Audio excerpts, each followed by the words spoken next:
From Creamer Media in Johannesburg, this is the Real Economy Report.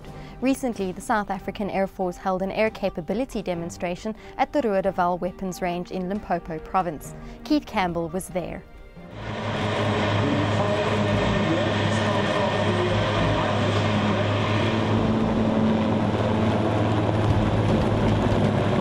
Fortunately, we are sitting here not in Charlie cover, where the possible approaches might be put into.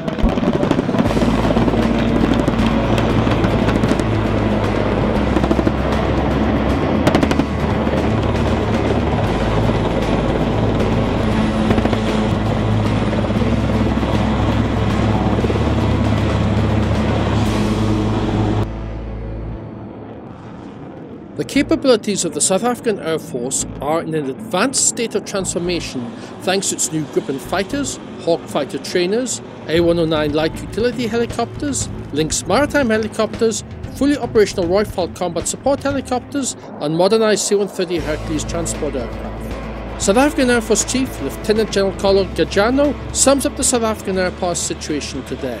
I think we need to understand that air power stretches far beyond just an air force.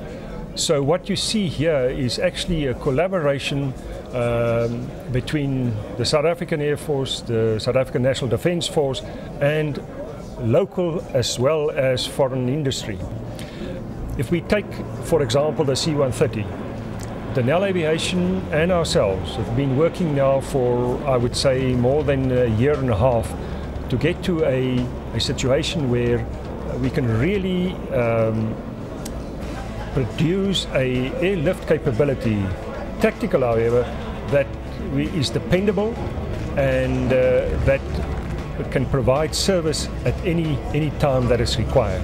So C-130 in terms of Denel Aviation and also the great work they did with Roodewal. Roodewal, as we saw it, is now a truly combat support helicopter capable of not only fighting in the normal conventional battle, but is capable of doing interdiction, is capable of doing close air support. So, and that's only through good interaction between industry and the South African Air Force.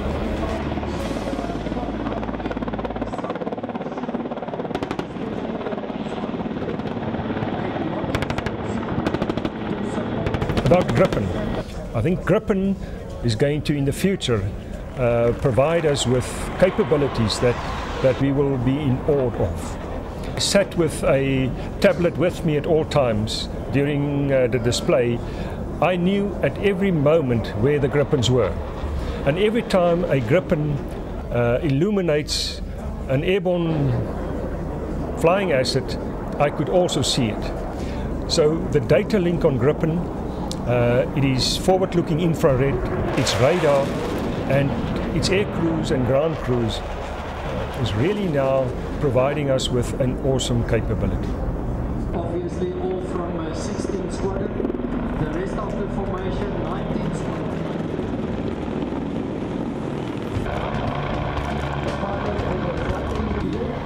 We are seating 6 people at the back.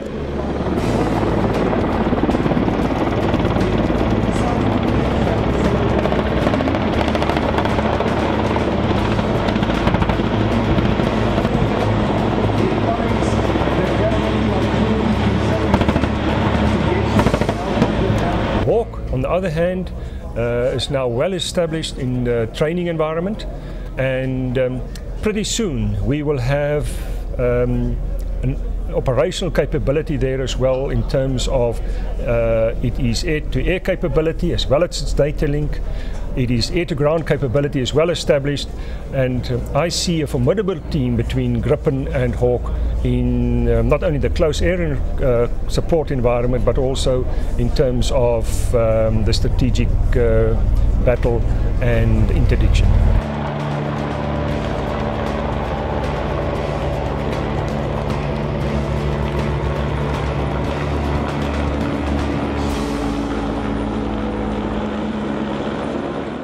Other news making headlines this week includes some light and heat as South Africa debates the fracking moratorium. Esau Frankie sinks into the red with a 37.9 million rand loss, and Africa needs a functioning infrastructure to perform well economically. South Africa is correct to exercise caution before formulating its policy relating to hydraulic fracturing or fracking, and should be wary of moving ahead until thorough scientific study of the possible risks have been undertaken. I support them because if they manage to find gas, we are going to change the face of South Africa. We are going to have hundreds of thousands of jobs. I've said here thousands. I've since done a reassessment of this. We are going to create jobs on a scale never seen before if they are successful. There are some of these geophysical aspects that need to be studied and which even Shell will need to know, because they need to know things like the elastic compressibility of the strata and in the target zones and in the aquifers. And so those kinds of studies have to be undertaken while the moratorium is maintained, and that's why I argue strongly for the motion that the moratorium be maintained indefinitely, but pending those scientific studies. JSE-listed Esau Frankie has posted a full-year loss, reflecting a struggling construction sector. But CEO Bernie Krohn says the group's 1.46 billion rand healthy order book will help sustain it through the challenging economic environment. We're pretty bullish about the year, coming up now. We're very happy to have this last year behind us, and we think there are a few one-off things that aren't going to happen again. It's obviously very disappointing when you do make losses on contracts. We don't try and do it on purpose, these things happen. And we've interrogated them. We believe that we're happy with the reasons for those losses. Well, we're not happy, but we have accepted the reasons for those losses. And we're now going to get on with our lives going forward, and we think it's going to be a pretty rosy life for us. A well-functioning infrastructure is essential for Africa's economic performance, and many argue that improving efficiencies could result in major improvements in the daily lives of people on the continent and attract much-needed foreign investment. Obviously, Africa needs to put out there a pool of bankable projects at any given time for any investors to come through. Rest assured, the 45 billion US dollars, obviously, that is being reflected as a funding gap in South Africa, in Africa as a whole, is huge, and that should represent an appetite for the investors to come through in Africa.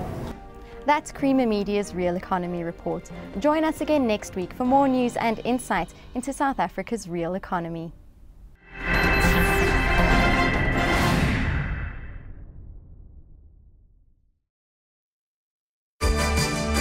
For 30 years, Creamer Media's Engineering News has delivered unmatched insight into South Africa's real economy. Subscribe now and go to engineeringnews.co.za for the real economy in real time. Engineering News, not just for engineers.